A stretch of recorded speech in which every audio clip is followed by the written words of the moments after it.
Good morning, everyone. I always like hearing the little ping sound. So we are excited to see a lot of folks who were participating with us last week to help kind of finish out the series today. And so we appreciate that you are moving forward in this certificate program. So this morning, what we're going to talk about are some of the different trends that we're seeing on our campus as it relates to academic misconduct, as well as kind of thinking about how can we respond to these common violations. And so we'll be able to share a little bit of information with you all, but hope to also pull you into conversation and perhaps be able to use a little bit of a breakout group session as well throughout the presentation. Just to give you some brief information, this is from the 2019-2020 year. And so you can see in that academic year, we had 884 cases. So that would be individual students who were reported to our office. I will tell you that number in the 2019-2020 year has increased. We had over 1,000 cases reported to us this year. I don't necessarily think that the increase in reporting is increase in cheating by any means, but more so more awareness of the cheating and more awareness of our processes. I will tell you that in just trying to do some comparisons, because I know folks were interested in thinking about this spring versus last spring, knowing that we shifted to things online. We did not have a significant increase in the number of cases reported at the end of the spring semester this year, although we did have an increase during that kind of online time period.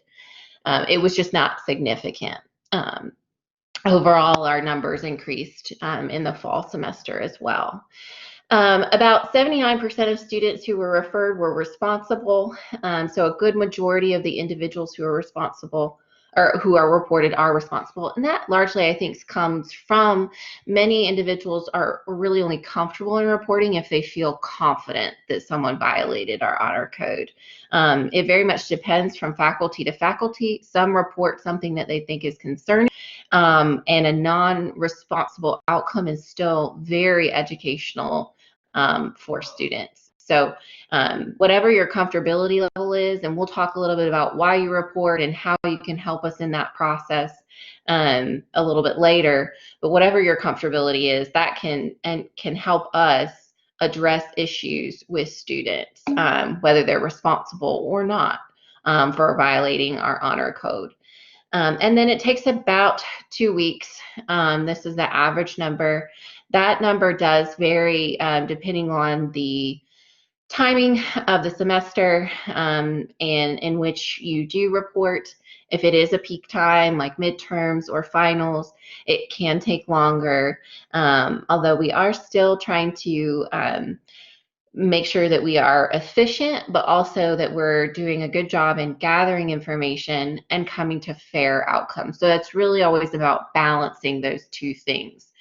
We'll talk to you about today when we get to thinking a little bit more about the reporting process, how you kind of have some role in helping us to our time to resolution. And some of that can come from how you draft the report that you send to us, in thinking about kind of the different pieces of information that would be helpful for us to include. And so we'll talk a little bit further about that as well. In terms of some of the trends that we are seeing on our campus, these are a few of the things that are occurring. And so over the course of the last, I would say 3 years, since we've revisited and redone our honor code violations, we have seen more of an increase in our cheating violations in total. These do account for almost half of the violations that are reported to us. So cheating behavior being anything from cheating on a test, whether that's in person or online, collaborating with a student, taking another student's written work and passing it off as your own. Those are all kind of the things that kind of fall into cheating behaviors. I would say that to me, when we look at this and when we talk with students about cheating specifically, and that those types of violations, for them, the reason why I think it's a little more common is because a lot of times what we then have to look back at are what were the expectations or instructions. And so if the instructions were ambiguous by the student's perspective, that may increase their cheating, sometimes unintentionally, or they may, make small justifications, right? So as we shifted to online, I will say that we saw a lot of students using internet resources to help them with their academic work. And so what we would see is students saying, well, I'm really struggling with learning by watching asynchronous videos, so I'm going to go to a website like Chegg and review practice problems. Chegg in and of itself and reviewing practice problems to help yourself learn concepts, not inappropriate. Where it then can blend into that inappropriate setting is when we have students who will say, well, I use this to learn the content, so it's now a part of my course notes.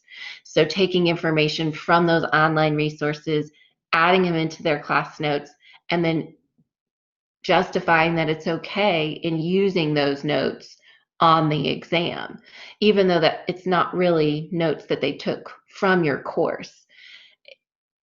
I think we all understand why that would be problematic. Students do make justifications for their behavior.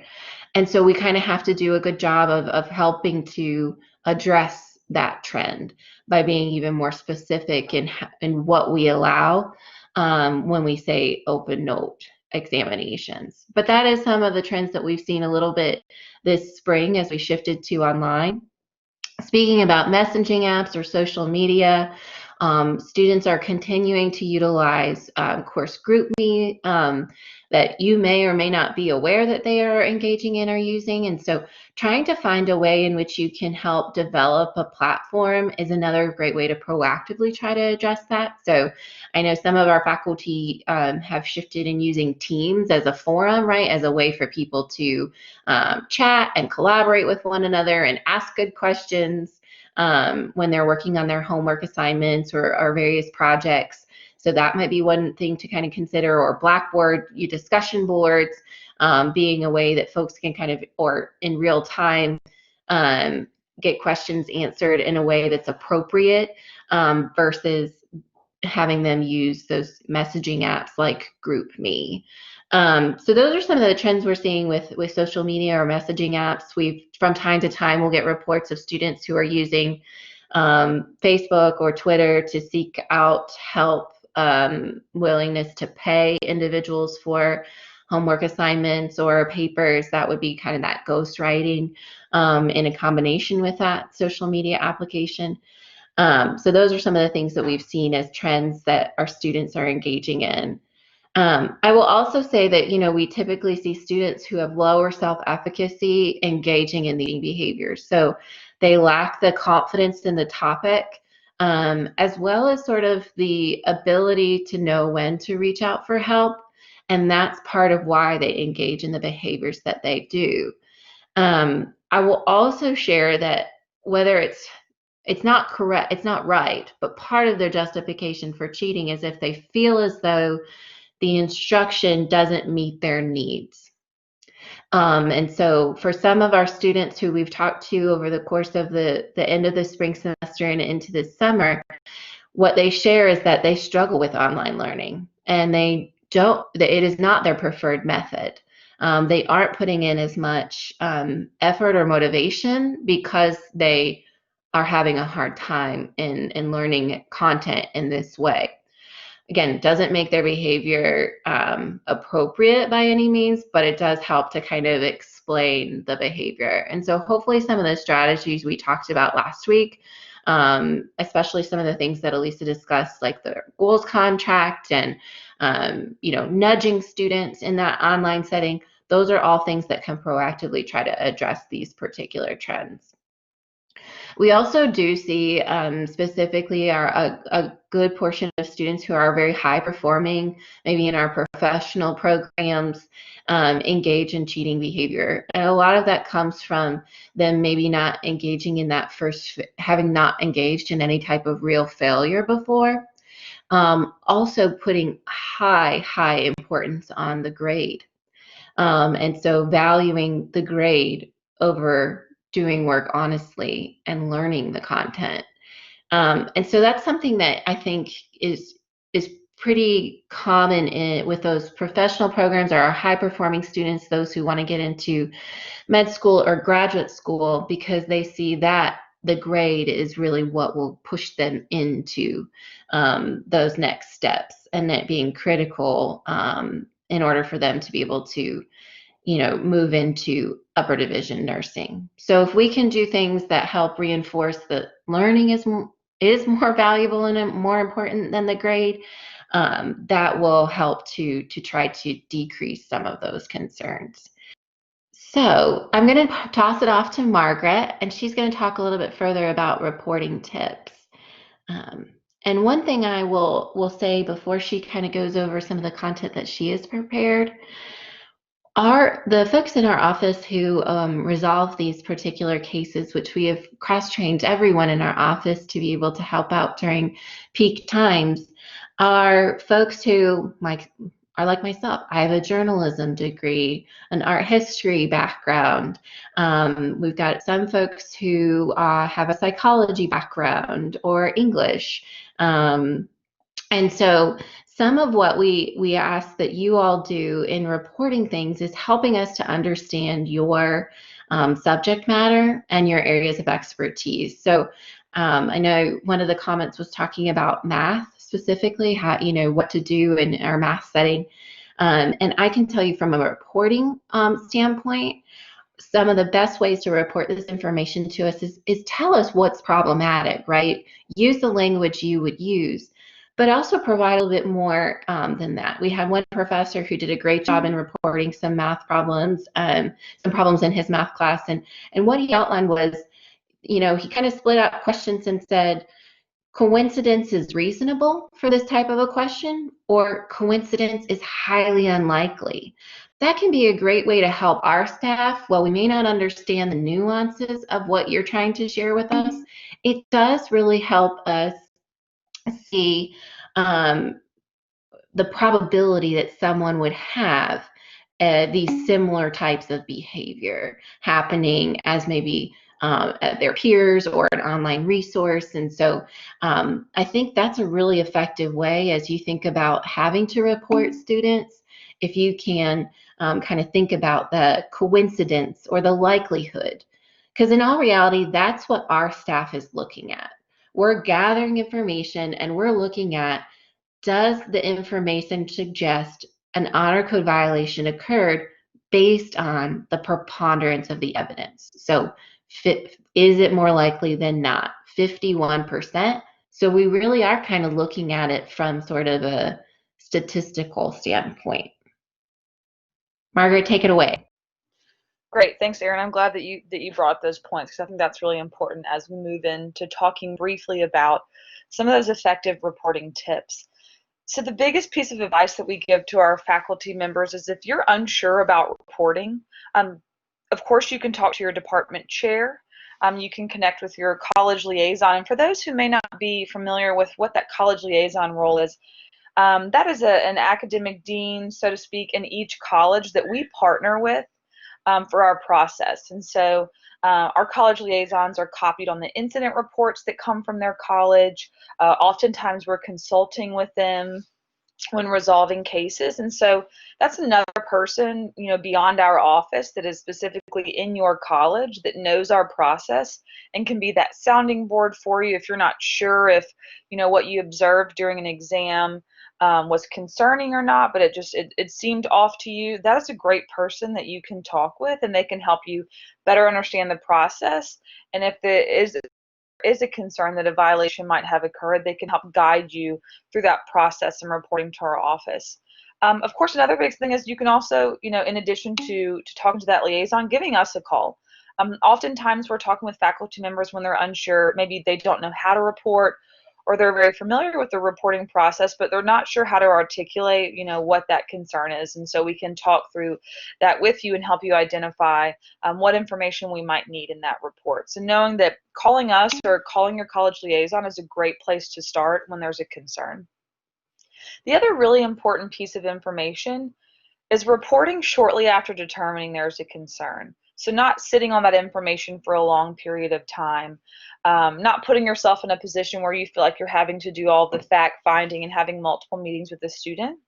In a bit, we'll talk a bit about how do you address it with the student when you have a concern a violation has occurred. But once you make that report to our office, you're then handing that over to us so we can go through the investigation and determine if a violation has occurred, and you can get back to teaching your class, which of course is your primary role. So we don't want to feel kind of bogged down or burdened by this process. We want to empower you to report that information, and then for us to conduct that investigation. Using objective language is really important. One of the reasons it's most important is that students have the ability to request a copy of that incident report. And so you really want to think about, am I being clear in the information that I'm giving? Am I using objective language? Am I thinking about what information I'm putting in here? Is it about the actual cheating concern, or am I including other information about the student that might not be or pertinent to the incident? So knowing that students will receive a copy of that incident report if they request it, but they will also be read what's in the incident report during our meeting. So keeping that in mind is really important. Also, attaching supporting documentation. I can't stress this enough. Sometimes, what makes it challenging in our work is when we have a faculty member who submits a report and says, I believe there are cheating concerns, but they don't attach the exams. Or maybe they attach the exams, but they don't point out areas in the test where the cheating concerns are coming from. And so I'm not saying you have to go through every line of an exam, but if you can pull out 3 examples of where you may say it's statistically improbable that these 2 students would give these 2 incorrect answers. So giving us a few examples can be really helpful. And something as simple as attaching your course syllabus is really important as well, because what we're going to look for is what was the concern from the professor, what were the rules for that assignment, what did the syllabus say about that behavior. And so that's really important for you to include that course syllabus so we can review some of that language with that student when we're meeting with them. So we can point them directly to, well, there is actually a statement on the syllabus that talks about unauthorized collaboration, or it talks about you were supposed to work in groups to collect data for this lab report, but you were supposed to write it on your own, but you've shared with me that you actually wrote it with your lab partner. So having that language from your syllabus is really important for us when we're speaking with the students. And so it could be a safe assignment report if it's an essay, but sharing your analysis of those materials is paramount. And so like I mentioned, giving us some examples, showing us, highlighting a few areas in the essay where you believe plagiarism has occurred. So not having to go through the entire document, but pointing out 2 or 3 examples can be very helpful. So this is really just kind of honing in on why report. So you may think it's burdensome, or you might think there's not enough information. I'm not sure if a violation has occurred. In a second, we'll talk about why it's still important to address it even when you don't feel 100% certain.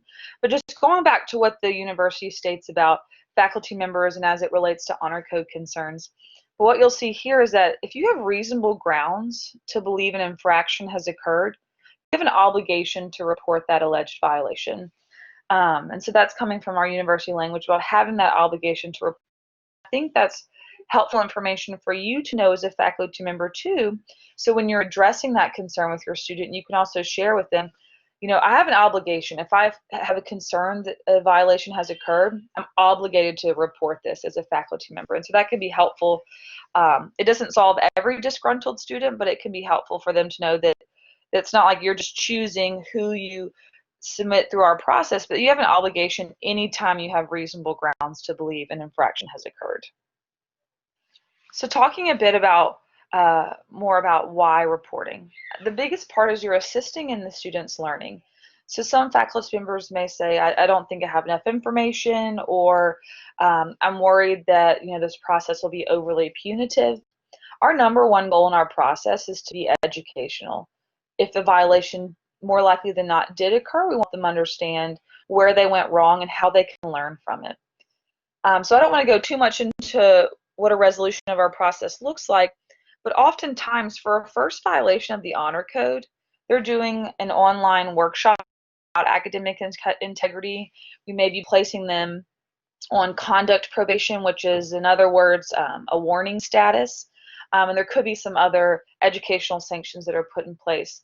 And so we aren't overly punitive because our goal is to help the students learn from the incident. If we were to suspend every student for a first violation, there's not as much learning. They haven't had an opportunity to come back, re-engage in their academic work, and really put what they learned in that workshop into practice. And so that is our number one goal, is assisting in that learning. One of the biggest things that's really important to think about is you're ensuring due process when you file that report through our office. So some faculty members may say, well, I'm just going to resolve it on my own. It was a very small piece of plagiarism in this paper. They acknowledged that they knew what they did was wrong, but I've docked them a few points for the plagiarism. Well, what that student might say is, you gave me a grade penalty, but I didn't have my right to a hearing to be able to address the incident through a hearing process. And so when we are giving students grade penalties but not allowing them their right to a hearing, we're violating their due process rights. So that's very important to keep in mind, is that they have a right to that hearing, and it is not our place to take that right away from them because we thought it was a low-level issue, or we thought that they agreed that there was a problem, they were okay with the grade penalty. You really want to protect yourself and ensure that due process for your students, and you do that by utilizing our process. And the last thing is you're creating norms of integrity. And so if students see cheating behavior is blatantly occurring, or they see that you acknowledge something that's happened in the class but it's not addressed, they're thinking that behavior is okay. But if they know that you're a faculty member who values their education, wants their students to learn, but also holds them accountable when they make those mistakes, it's creating those norms around integrity in your class. And so thinking about, we know that a lot of the research says when students see other students in their class engaging in cheating behavior and it's not addressed, that signals to those students that this behavior is permitted, or it's easy to get away with this in this class. And so that's never what we want for our classes. So thinking about all three of these pieces when you're thinking about how do you utilize our process, and it's obviously best for you, protecting you as a faculty member, but also helping those students learn is our number one goal in this process. So common things that we hear from faculty members when it comes to reporting, and we recognize these are concerns, and so we want to be able to talk through a few of these. But one of the big ones we hear from some faculty members are feeling guilty that that report's going to critically impact the student's future goals. So like I shared earlier, oftentimes the outcome of our process is the academic integrity workshop and 6 months of probation, which again is a warning status. And so an outcome like that is typically not going to critically impact that student's future goals. I can tell you dozens of students that we've seen come through our process who have gone on to pursue terminal degrees, who have gone on to get jobs right out of college. And so typically a student with one honor code violation, it's not going to impact those career goals or those future goals that they have. And so we oftentimes think maybe worst case scenario when we submit them through this process, and oftentimes that can come from the student's reaction to hearing from you that they're going through our process. There's a lot of fear for our students. Sometimes they automatically think I'm that stereotypical, I'm going to get kicked out if I plagiarize. And so we do a really great job of walking our students through that process, equipping them with resources from the minute we send them the letter to let them know that we're meeting with them, so they feel like they have a better understanding of our process and kind of lessen some of that anxiety or fear they may have coming into our process. And so knowing that this is a person's first time violation, it would be very rare that they would be suspended from the university for that first time violation.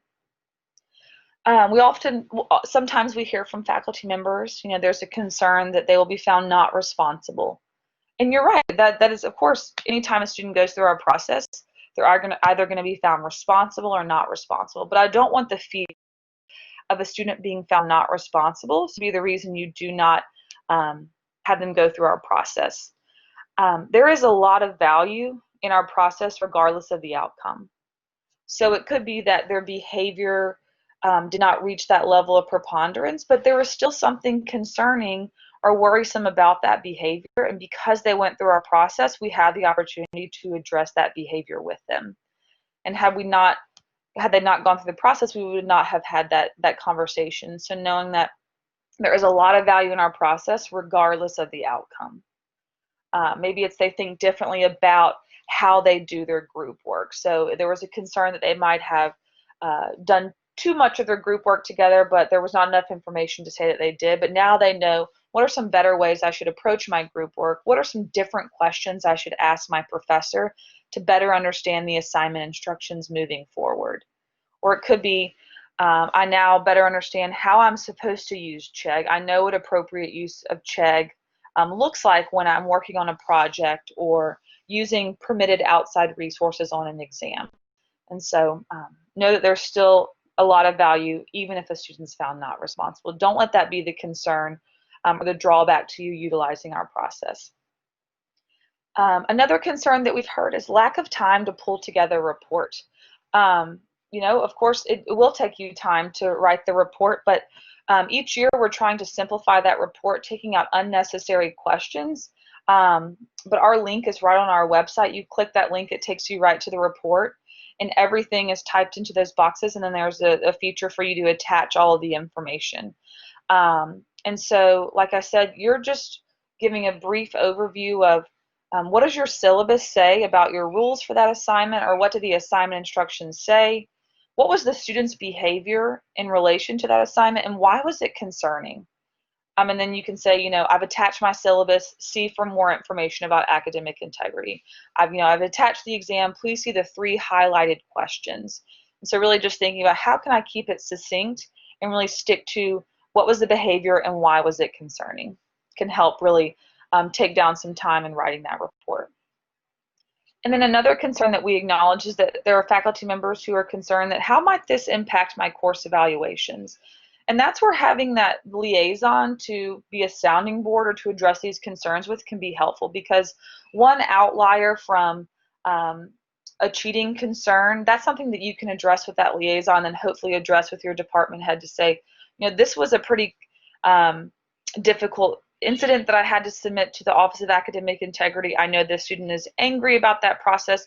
I'm worried how this might be reflected in my course evaluations. And so that department head can kind of help walk through that concern with you. And my hope would be that if we have this one outlier with the student, we would be able to address that accordingly if it's just one outlier because you utilize this process that you were obligated to utilize. Yeah, and well, Margaret, while you were kind of reviewing that question, I wanted to take a minute to just kind of reference a couple of things that Margaret mentioned.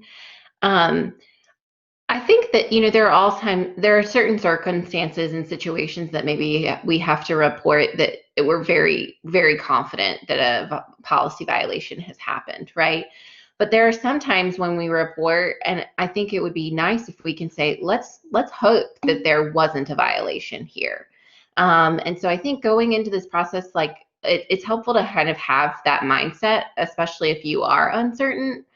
And so it's okay to say to the student, I see something that I think is concerning. However, the Office of Academic Integrity will make the final decision. And being comfortable and okay with whatever the outcome is, knowing that some learning has happened. So I think being able to kind of make sure that we're going into this with a mindset of, we want to just make sure that we are maintaining integrity in our classroom and being fair to all students, and that's why we're generating the report. Not necessarily generating the report because we are concerned or angry or upset about the students' behaviors. Those might be emotions that we're feeling, and trust me, I've had some of those as well in trying to work with students through these processes. But I think if we can kind of more internalize those emotions, but outwardly express to students that we want to make sure we're creating a fair environment, that's the most important thing that we can do within this process. And then a great to think about in terms of lack of time to pull together a report. I absolutely understand that it takes time to pull these things together. But again, if we're thinking about using this process to ensure fairness for both the individual student and the others in our course, pulling together specific examples of how someone may have cheated is crucial, because we do have an obligation to that student to say we've met that preponderance of the evidence standard to ensure that fairness and learning happen. And so I absolutely recognize that there's a balance there, but it is critical that we make sure that we are explaining to the student in a way that they can understand where they went wrong with their particular behaviors. And Brandy, yeah, I appreciate your question about CHEG. I will say that we have not really drafted a resource per se, but there was a slide in our previous presentation from last week, and we can ask Leanne to send that out as well, where it talks about a number of social study sites and kind of what are some of the positive things about them or when to not use them. And that may be something that we, as we kind of work through some of our different tutorials that we're developing this summer, we can add a short statement or handout that you all can, kind of grab from and use, in addition to kind of that side-by-side comparison we had from last week. So that is a great question. In my mind, it's really about teaching them how to use these resources effectively, like you said, and thinking about it's appropriate to use CHEG once you've completed and submitted your homework assignments or before you start the homework assignment to engage in practice problems. It's okay to use CHEG if you have worked through the problem and then you're seeking out, other examples because you're aware that you're not answering it correctly, right? So those are some of the ways that we can kind of help them understand appropriate use. So thanks for asking that question. Like I mentioned before, about 48% of our charges were violations of the cheating policy. And so a few of you talked about kind of cell phone usage for in-person or face-to-face exams. And that is definitely something that is common that we see as well. And so there's, of course, there's those proactive ways to try to address cell phone usage, whether that's requiring, all of their backpacks and cell phones and things like that to be up at the front of the room, or a statement indicating that cell phones must be turned off. If they are not, that's a violation of the classroom rules, and it may result in a grade penalty of some kind. Regardless of what the use is for the cell phone, that can be a way to kind of try to address the problematic cell phone use. So just setting up your environment is one way to kind of proactively address those. But when we do see it happening, some of this is really dependent on how comfortable you are with kind of addressing it head on. And so you can kind of take a couple of different approaches. If you see it, and there's several different things you can do. If you see it occurring in a face-to-face class, you can make an announcement, right? Just to broadly try to address the behavior. You can try to go up to the student individually and ask them for their phone until the end of the course or until the end of the exam session. That's another way to try to address it. I think I heard somebody say they put it back in their phone or back in their pocket when they see me coming. I think it's a great idea to move yourself physically, if you can, to where you see the problematic behavior occurring. That signals to the student that something is occurring, and then they are putting it back in their pocket. I think it's perfectly appropriate to still keep walking towards that student and saying, I believe I saw you trying to use your cell phone. Is there a problem? Addressing it that way, maybe there really is a problem. Maybe their mom is having surgery or something like that, which they should have communicated to you beforehand. But addressing it in that way helps them to see that you are, again, you're addressing that it's not appropriate that they look at their phone at this time. But if there is a true problem that's occurring or some emergency, saying, is there a problem or can I help you, is an easy way to try to address that type of behavior. Because we do see that from time to time where a student comes in and says, I'm the primary caregiver for XYZ person in my family. We've been having problems. It's not always accurate, right, that that's really what was going on, but that might be the excuse the students use. So trying to address it in that way gives them a little bit of the benefit of the doubt. I do think it's really helpful also if you do go up and address the behavior to ask them to either see the phone if during the examination, if you're not comfortable in doing that, waiting until after they submit their exam. Perhaps if you have the ability to go into the hallway, do so. If you have other people who are proctoring, if you don't, ask the student if you can see their phone, what's on their phone at that time, to be able to try to capture what they were actually looking at. A student has every right to say, I don't want to share my phone with you. It is, that I feel like that might violate my privacy, things like that. That's perfectly fine. But that's also something that then you can include in the incident report, and for us to then have that follow-up conversation to say, do you see how it looks when you share that you weren't comfortable sharing what was on your phone? When your faculty member has seen you looking at your phone during the examination, their mind leads that maybe you were engaging in cheating behavior. And so those are some things that you can kind of try to do to address problematic cell phone usage.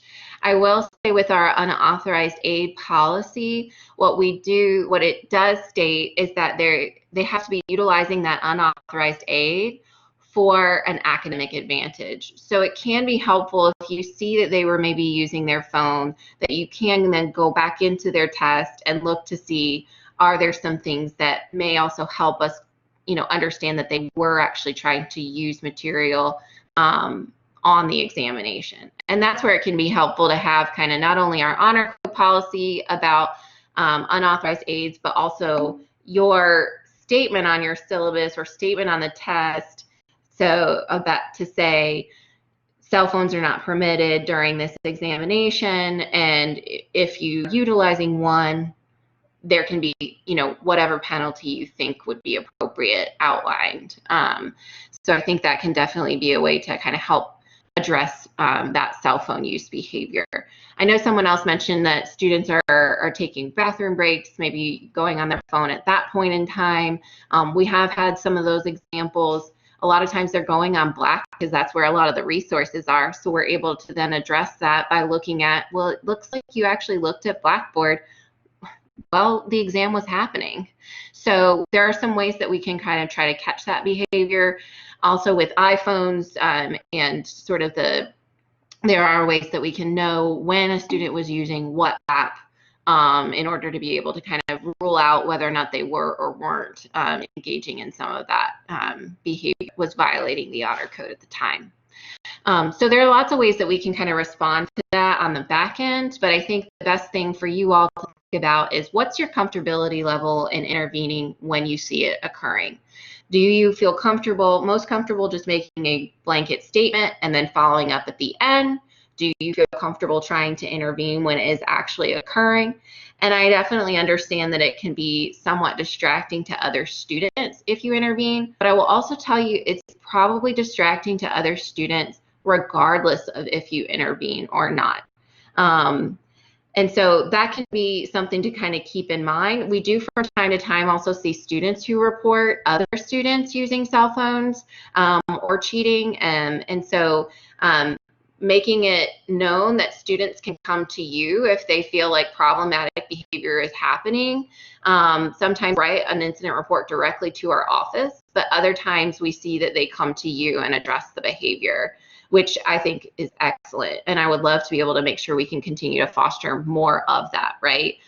Because they're able to see why it's so important and feel that it was unfair that a behavior like that was happening. And that's a great talking point for us when we meet with the student as well.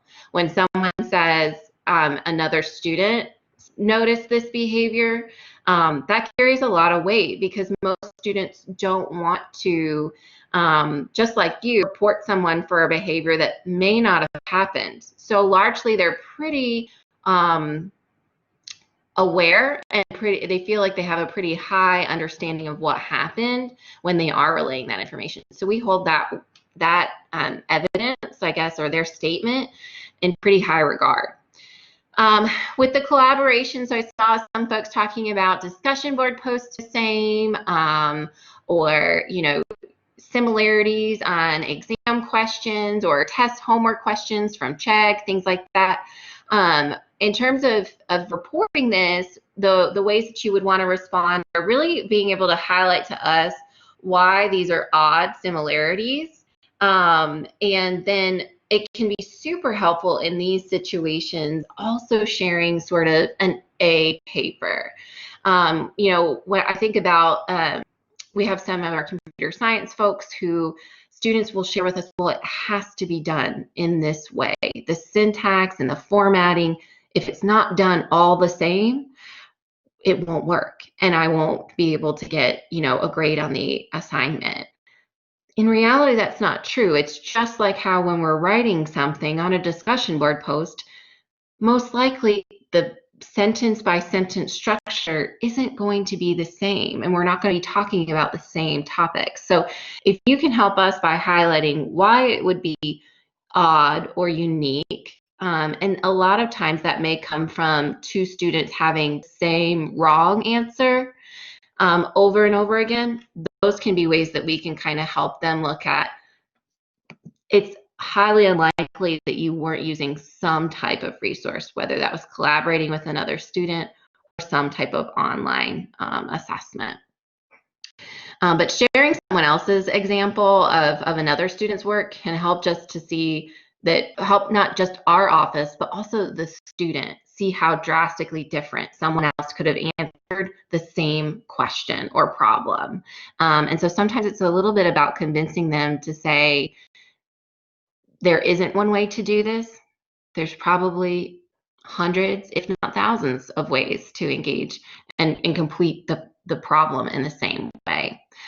So those are some reactive ways to try to address that. In terms of anything proactive when it comes to collaboration, it really is about kind of outlining what rules folks are able to use, and then also being able to kind of outline and have a conversation about what appropriate collaboration looks like. Again, kind of thinking about, you should be asking peers how questions, not what questions. It's about how did they learn, what was it, you know, how did they use different resources to get to the answer instead of what is the answer. So having that conversation with students and even posting that before a homework assignment can be really helpful. In terms of the cheating website stuff, and you know, whether that's Course Hero, I saw somebody write Course Hero about labs. I know we had a few cases like that within geology, biology, because the labs can't necessarily change from semester to semester significantly. And so being able to kind of, one of the things that you can do with those is identify the student's knowledge and see if it is inconsistent with the course content. Another thing that can be really helpful, and we'll talk about this when we talk about plagiarism specifically, is running those lab reports through SafeAssign. But being able to kind of, when you look at a cheating website, I know, for example, in some of the Chegg investigations we've had to do, the professor's been able to kind of articulate, Chegg answers this question using advanced trigonometry, right? This is not a course in advanced trigonometry. Therefore, it's unlikely for the student to have a real grasp or understanding of those concepts. So that helps us to see how unlikely it would be that they would be able to come to the same type of answer or conclusion. And so, yeah, our students learning about these types of things when they start college. So we do address some of these things in orientation.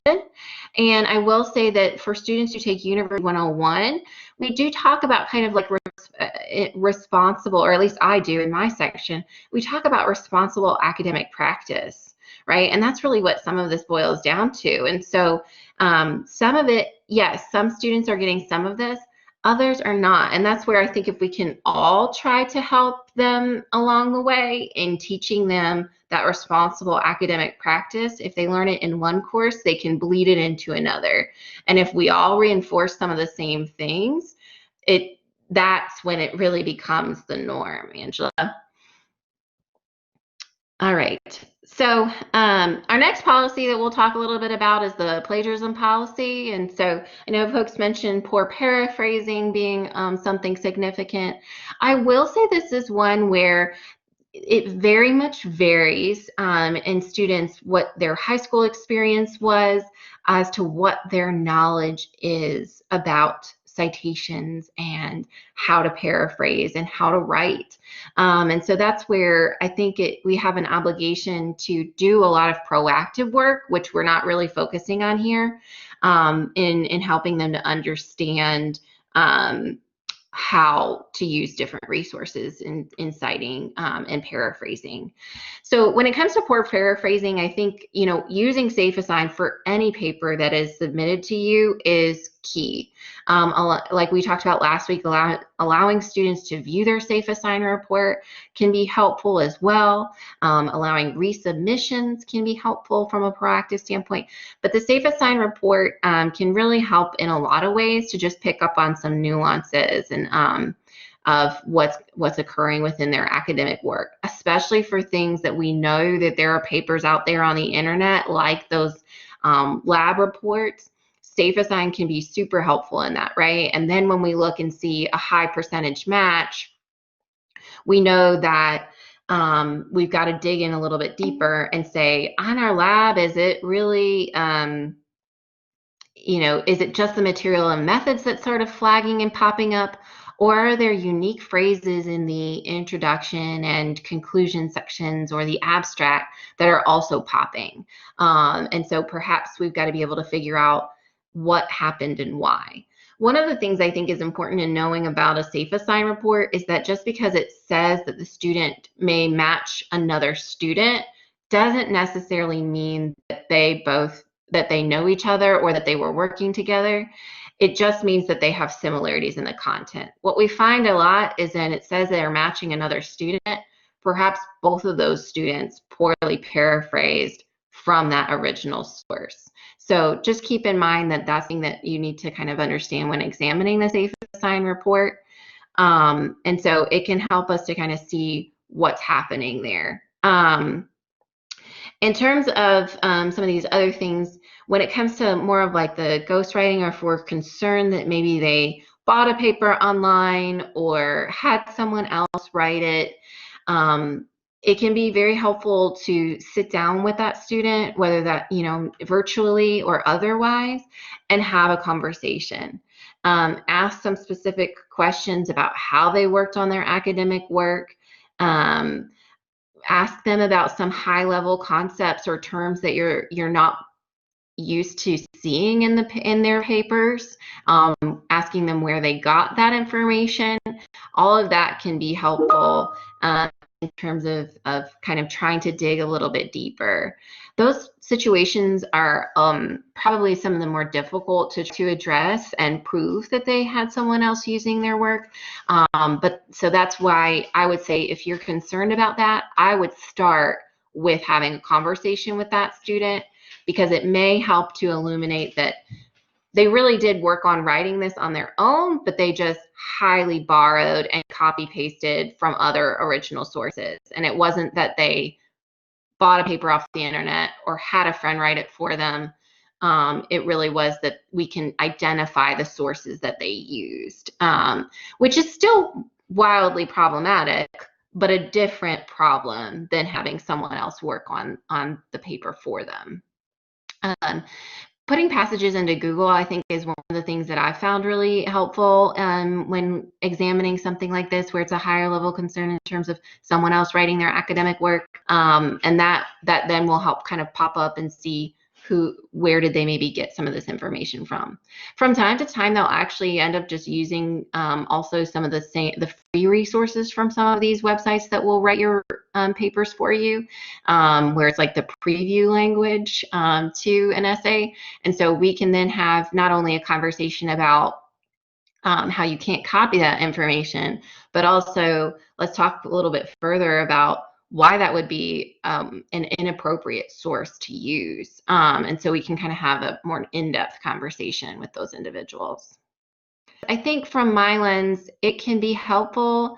When Margaret talked about having to report these situations, plagiarism, I think, is one of the ones that's sometimes a little more difficult, or feels a little more difficult to report, because it can come from such lack of understanding. And so I do think sometimes folks feel guilty in reporting these concerns because the student says, well, I just really didn't know. And I will say that we try to address those types of situations with that understanding. But I think it's also still important to that student and normalize that just because you didn't know, let's say, for example, if I didn't know what the speed limit was in my going down the highway and I got pulled over, I would still get a ticket. Just because you didn't know about something doesn't mean that there aren't still consequences for your behavior or some responsibility for you to educate yourself. And so a large part of our conversations, when it happens to be something that feels like it was not intentional in terms of a plagiarism violation, really focus back on how can you help educate yourself, knowing that it is now your responsibility as the student and not as much responsibility from your instructor in pushing you. Especially, that's a big difference between high school and college, is that the high school instructor was there to really, get them through the material. You all are there to help them, yes.